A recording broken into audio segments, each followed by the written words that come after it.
आपण बघतोय महत्त्वाचे ही दृश्य। नागपूर विमानतळावरती उद्धव ठाकरे पोहोचलेले आहेत। आज ते विधान परिषदेमध्ये सुद्धा हिवाळी अधिवेशनासाठी उद्धव ठाकरे नागपूरमध्ये पोहोचलेले आहेत। उद्धव ठाकरे अधिवेशनाच्या कामकाजामध्ये सुद्धा सहभागी होणार आहेत। याआधी ते आमदारांसोबत चर्चा सुद्धा करतील अशी ही माहिती मिळते। आज आणि उद्या असे 2 दिवस उद्धव ठाकरे अधिवेशनामध्ये सहभागी होतील अशी माहिती समोर येते आहे। ही नागपूरमधून थेट दृश्य आपण बघतोय। नुकतंच त्यांचं नागपूर विमानतळावर स्वागत झालं। अधिवेशनाच्या कामकाजामध्ये उद्धव ठाकरे सहभागी होणार आहेत।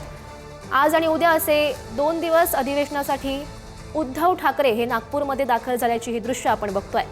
त्याआधी ते आमदारांसमवेत बैठक सुद्धा घेतील, चर्चा सुद्धा करतील अशी ही माहिती मिळते। या बैठकीमध्ये सुद्धा नेमकं काय घडतं हे बघणं महत्त्वाचं असेल।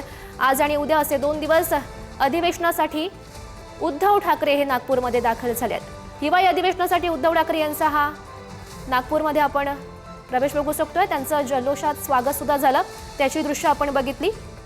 2 दिवस पुढचे 2 दिवस अधिवेशनासाठी, हिवाळी अधिवेशनासाठी उद्धव ठाकरे हे नागपूरमध्ये आलेले आहेत आणि ते अधिवेशनामध्ये सहभागी सुद्धा होणार असल्याची माहिती समोर येते आहे।